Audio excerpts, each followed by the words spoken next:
Good morning. I am Dr. E. Srinivasa. So, welcome to Department of Collegiate Education Digital E-Learning Management System.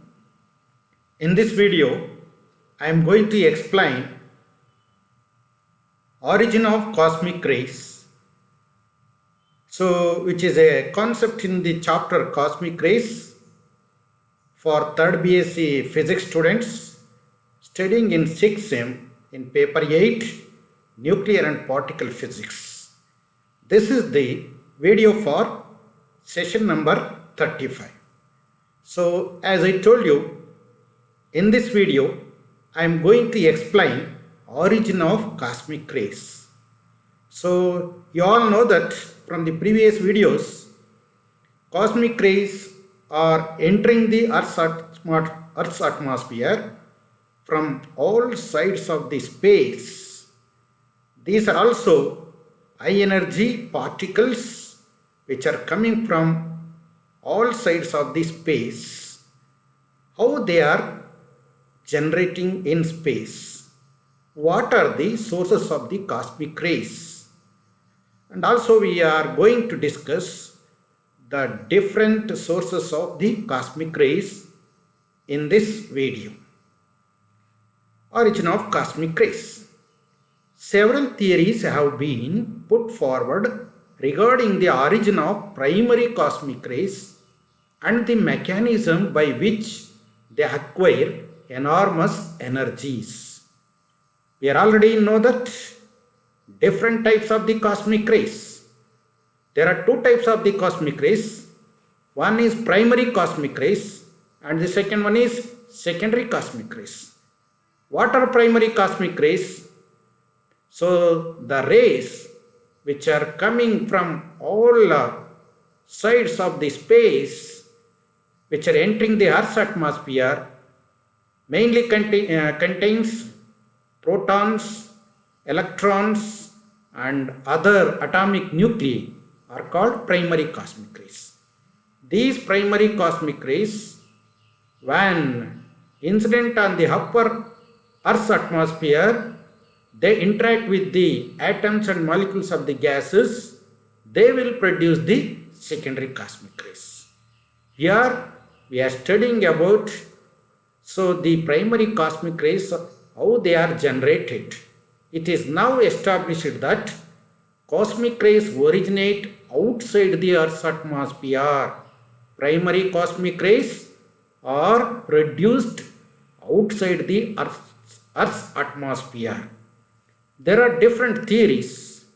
So, to give an experimental evidence for this, the first one is Big Bang explosion theory.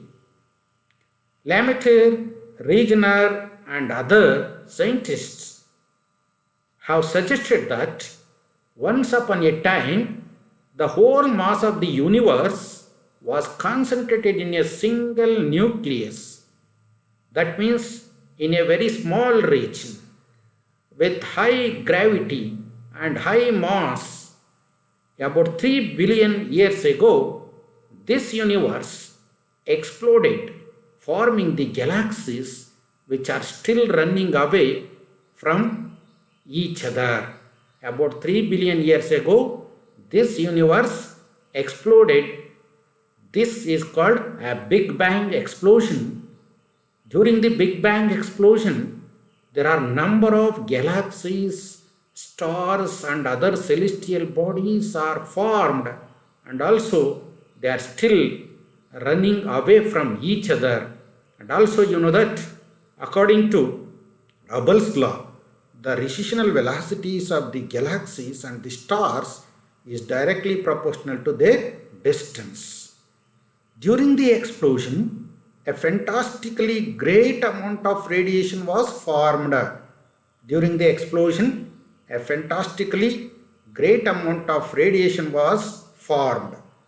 Protons and other nuclei were shot out in all directions with all energies and in sufficient numbers.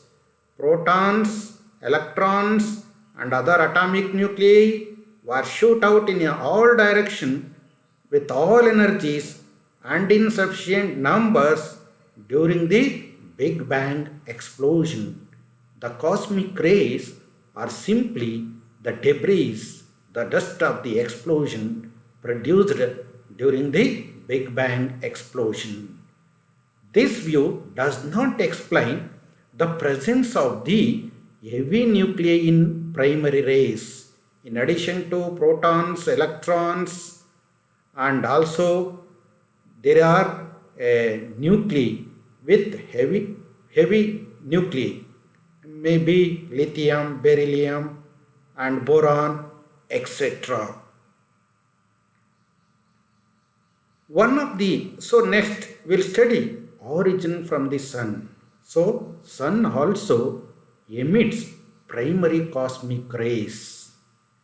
One of the view is that the sun may be the source of at least some of the cosmic rays. According to it, at the times of solar activity, violent explosions occur and ionized gases outshoot from the sun. So according to this view, at the time of solar activity, there is a violent explosions and ionized gases outshoot from the sun. Thus, some of the protons in the sun acquire high energies and thrown out into interplanetary space, and these protons are traveling through the space and reaching the Earth's atmosphere. The points in favor of this assumption are that the cosmic ray intensity increases during solar flares. So, what is the experimental evidence for this assumption that during the solar flares, the intensity of the cosmic rays reaching the Earth's surface increases slightly, and also the intensity of the cosmic rays varies slightly with the rotation of the sun also. So Earth is not only rotating about the sun and its own axis, even stars are also rotating about their own axis, and also they are moving around the galaxies. There is a galaxy. In a galaxy there are large number of the stars. The stars are also moving in the galaxy. But since the cosmic ray intensity remains almost uniform at all hours of the day and night, sun cannot be thought to be responsible for the majority of the primary cosmic ray particles. Of course, the cosmic ray intensity increases during solar flares and also varies slightly with the rotation of the sun, but the cosmic ray intensity remains about uniform at all hours of the day and night. Therefore, sun cannot be thought to be responsible for the majority of the primary cosmic ray particles. If therefore the sun was the origin of these rays, then their intensity must vary with the time of the day and also must have a higher value in the direction of the sun. So the intensity of the cosmic rays should vary with the time of the day, that is during the day and night, and also must have higher value in the direction of the sun. This is, however, not observed, and hence we assume that if at all only a small fraction of cosmic ray particles come from the sun, it may be the source of the small fraction of the low energy primaries. That means sun is not the source of high energy cosmic rays. It may be a source of small energy cosmic ray, a source of low energy cosmic ray particles. And a small fraction of this low energy primary cosmic rays are originated from the sun. So we studied in this video that sun also emits cosmic rays, but it emits only a small fraction of the low intensity cosmic rays or low energy cosmic rays. Energetic particles emerge from solar flares and coronal mass ejections where they have been accelerated by the strong magnetic fields near the sun. So near the sun, these energetic particles emitted during solar flares and coronal mass ejections are accelerated by the strong magnetic fields near the sun. Most of these particles are protons with decreasing number of helium and heavier nuclei like lithium, beryllium and boron. So, most of the particles which are emitted from the sun are protons with less number of helium and heavier nuclei such as lithium, beryllium and boron.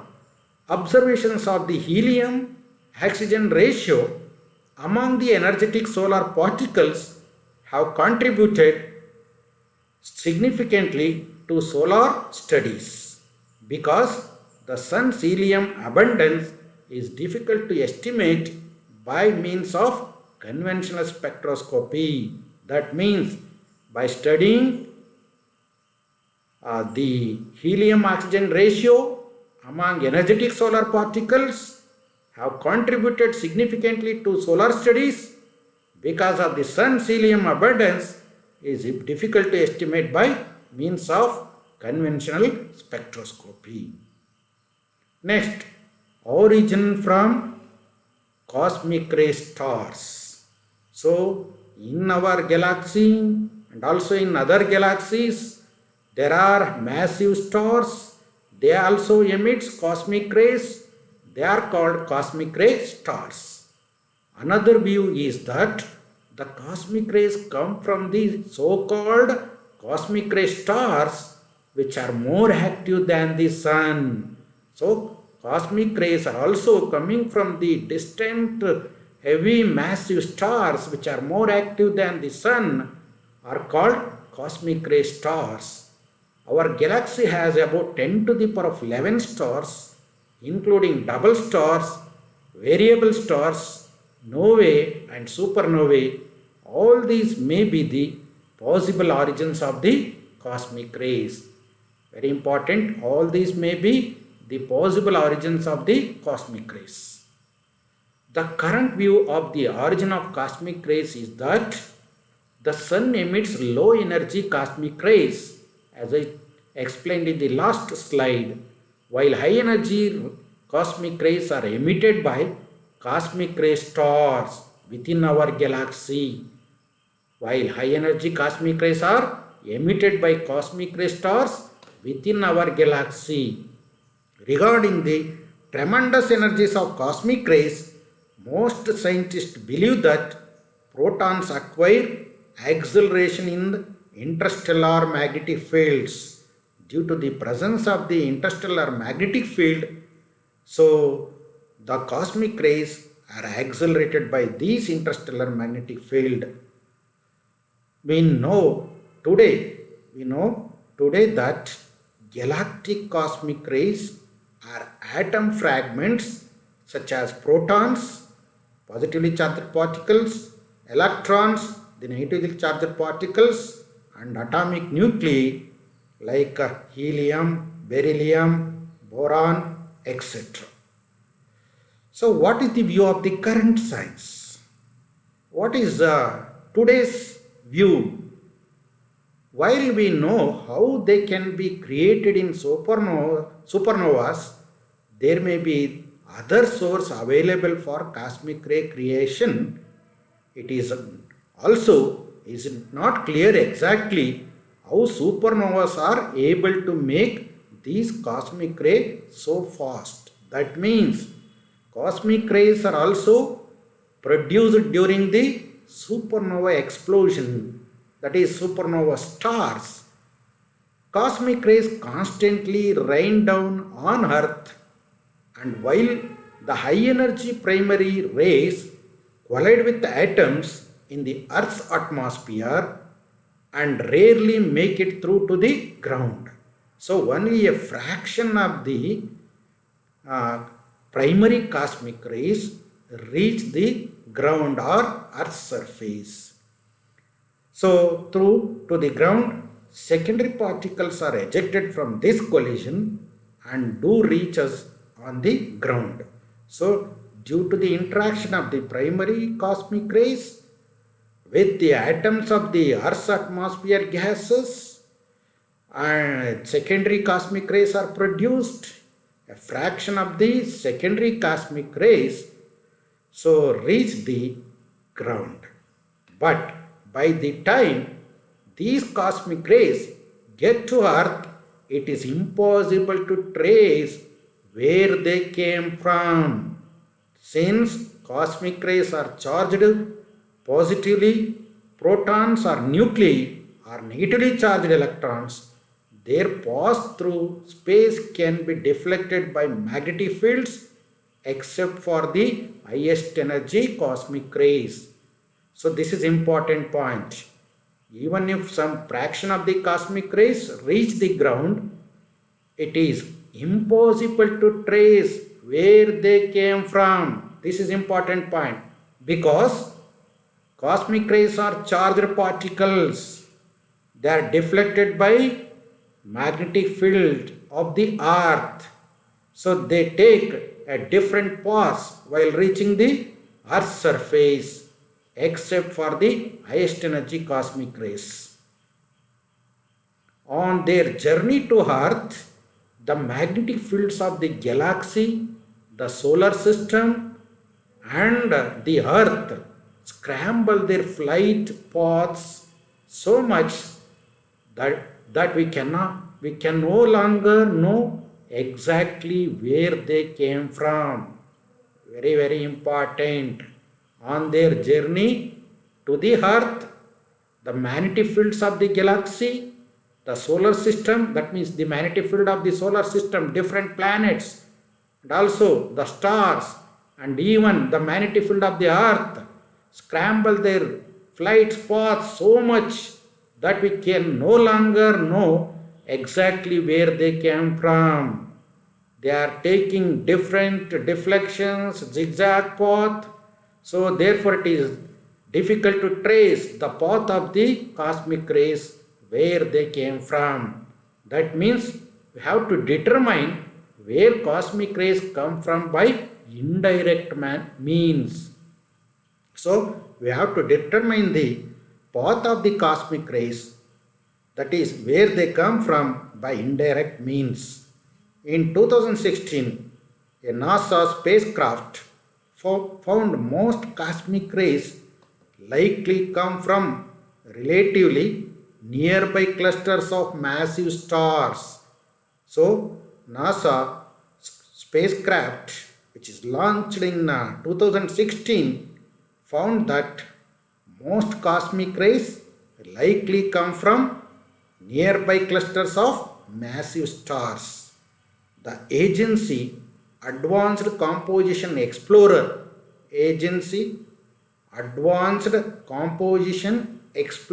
ACE spacecraft detected cosmic rays with a radioactive form of iron known as iron-60. It is found that the cosmic rays with a radioactive form of iron, that is iron-60. Since this form of cosmic ray degrades over time, scientists estimate it must have originated no more than 3000 light years from Earth, the equivalent distance of the width of the local spiral harem in the Milky Way. So because these ions takes a spiral harem due to the magnetic field and width of the Milky Way galaxy, they takes more than 3000 light years to reach the Earth. So this diagram shows the different sources of the cosmic rays. So this is our sun. So sun also produces some fraction of the low energy cosmic rays. And there is a supernova remnants, and supernova stars are also emits high energy galactic cosmic rays and also gamma rays. When these high energy primary cosmic rays so incident on the upper Earth's atmosphere interact with the Earth's atmosphere produces a secondary cosmic rays, and also these secondary cosmic rays energy goes on decreases due to absorption from the atoms and molecules of the Earth. Only a fraction of the secondary cosmic rays reach the Earth's atmosphere, and also maximum number of the cosmic rays which are charged particles are deflected by the Earth's magnetic field. So there are different instruments like solar neutron telescope, Fermi satellite, Astro-H satellite. They are also used to find the intensity of the cosmic rays. These are called air showers. They are produces different secondary cosmic rays, etc. Space radiation concern. Earth's magnetic field and atmosphere shields the planet from 99.9% of the radiation from space. So whatever may be the radiations which contains charged particles, whether it may be positively, negatively charged or atomic nuclei. So Earth's magnetic field and its atmosphere, this is very important. So shields the Earth's magnetic field and atmosphere, protects or shields the planet from 99% of the radiation from space. That means only 0.1% of the radiations or cosmic rays reach the Earth's surface. This is very, very important. However, all the cosmic rays are high energy cosmic rays, so reach the surface and can affect living beings, including humans. However, for people outside the protection of Earth's magnetic field, space radiation becomes serious hazard.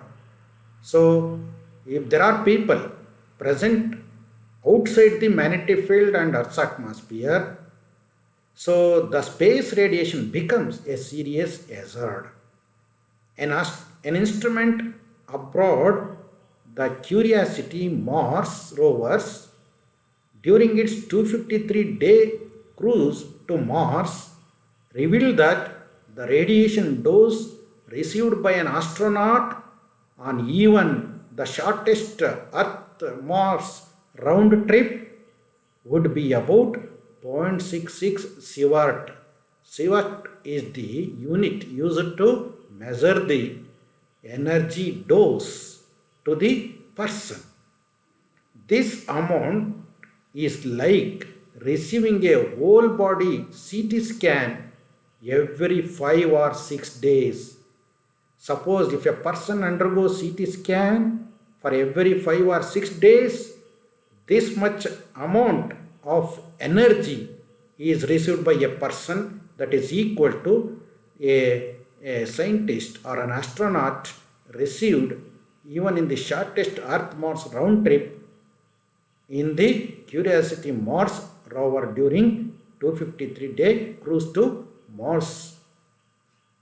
This amount is like receiving a whole body CT scan every 5 or 6 days. Remember here, a dose of 1 sievert is associated with a 5.5% increase in the risk of a fatal cancer. If a person receives an energy radiation dose of equal to 1 sievert, it is associated with a 5.5% increase in the risk of a fatal cancer.